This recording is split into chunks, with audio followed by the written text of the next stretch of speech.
Hi friend, welcome to my channel study tricks Bangla. Friends, railway recruitment বোর্ডের তরফ থেকে আগে জানিয়ে দেওয়া হয়েছিল যে ফেব্রুয়ারি মাসে প্রকাশিত হবে টেকনিশিয়ানের নোটিফিকেশন। তো আজকে বিভিন্ন সোশ্যাল মিডিয়ায় এমপ্লয়মেন্ট গেজেট পত্রিকার একটি কাট আউট খুবই ভাইরাল হয়েছে, যেখানে দেখা যাচ্ছে রেলওয়ে রিক্রুটমেন্ট বোর্ডের টেকনিশিয়ান গ্রেড 1 সিগন্যাল, যেটি লেভেল 5 পদের, এবং টেকনিশিয়ান গ্রেড 3 যেটি লেভেল 2 এর নোটিফিকেশন প্রকাশিত হতে চলেছে আগামী সপ্তাহেই। তো তোমরা দেখতে পাচ্ছ নোটিফিকেশনটি না, এখানে অনলাইনে অ্যাপ্লিকেশন শুরু হবে মার্চের 9 তারিখে এবং অ্যাপ্লিকেশন নেওয়া হবে এপ্রিলের 8 তারিখ পর্যন্ত। টেকনিশিয়ান গ্রেড 1 এর জন্য মেডিকেল স্ট্যান্ডার্ড চাওয়া হয়েছে B1 এবং এখানে বয়সের অনেকটাই ছাড় দেওয়া হয়েছে না, 36 বছর বয়স পর্যন্ত তোমরা অ্যাপ্লিকেশন করতে পারবে। মোট শূন্য পদ হচ্ছে 1100।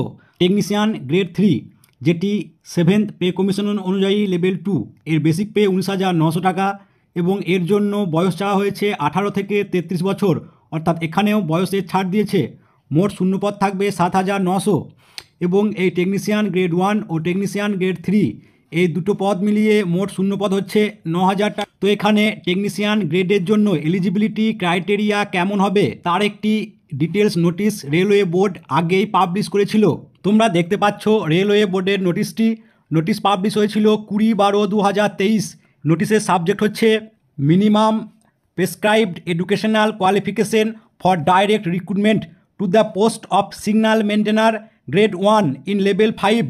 আগে যে নোটিশ দেওয়া হয়েছিল সেই নোটিশের ক্ষেত্রে এর জন্য এলিজিবিলিটি ক্রাইটেরিয়া চাওয়া হয়েছিল পাস ইন বিএসসি, অর্থাৎ physics, electronics, computer science, information technology, ইনস্ট্রুমেন্টেশনে যারা বিএসসি পাস করেছো তারা এলিজেবল।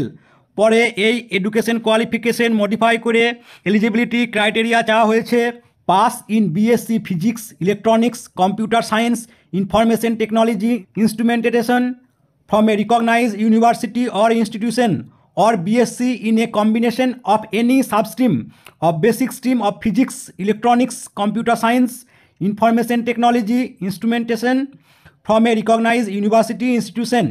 অর্থাৎ বলতে চেয়েছে যারা physics, electronics, computer science, information technology, instrumentation ইত্যাদি সাবজেক্ট নিয়ে বিএসসি পাস করেছো, অর্থাৎ অনার্স বা পাস কোর্সে যাদের এই সাবজেক্টগুলোর মধ্যে একটি ছিল তারা আবেদন করতে পারবে। এছাড়া যারা ইঞ্জিনিয়ারিংয়ে ডিপ্লোমা বা ডিগ্রি করেছো এবং ওই সাবজেক্টগুলির মধ্যে একটি সাবজেক্ট ছিল তারাও আবেদনের যোগ্য। আর ফ্রেন্ডস, টেকনিশিয়ানের বিভিন্ন পদের জন্য বিভিন্ন রকম এলিজিবিলিটি ক্রাইটেরিয়া চাওয়া হয়। এছাড়া ফ্রেন্ডস, তোমরা যারা উচ্চ মাধ্যমিকে ফিজিক্স এবং কেমিস্ট্রি নিয়ে পাস করেছো তাদের জন্য সিগন্যাল অ্যান্ড টেলিকমিউনিকেশন ডিপার্টমেন্টে দুটি পদের জন্য অ্যাপ্লিকেবল, এক টেকনিশিয়ান গ্রেড 3 সিগন্যাল এবং টেকনিশিয়ান গ্রেড 3 টেলিকমিউনিকেশন। এই দুটো পদের জন্য এলিজিবিলিটি ক্রাইটেরিয়া চাওয়া হয়েছে ইলেকট্রিক্যাল, ইলেকট্রনিক্স, মেকানিক, ওয়্যারম্যানে আইটিআই বা অ্যাপ্রেন্টিসশিপ।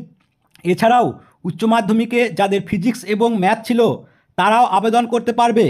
তো উচ্চ মাধ্যমিকে সায়েন্স ছাত্রছাত্রীদের জন্য শুধুমাত্র এই দুটি পদই বরাদ্দ। এছাড়াও আরও বিভিন্ন পদের জন্য বিভিন্ন এলিজিবিলিটি ক্রাইটেরিয়া চাওয়া হয়েছে। তো এই ছিল রেলের টেকনিশিয়ান গ্রেড 1 সিগন্যাল এবং টেকনিশিয়ান গ্রেড 3 বিভিন্ন পদের জন্য নোটিফিকেশনের প্রাথমিক বিবরণ। আমার এই ভিডিওটি ভালো লাগলে একটি লাইক করে দিও, আর এই বিষয়ে কোনো জানার থাকলে তোমরা কমেন্ট বক্সে জানিও। আজকের ভিডিও এ পর্যন্তই। তোমরা সবাই ভালো থেকো, সুস্থ থেকো, ধন্যবাদ।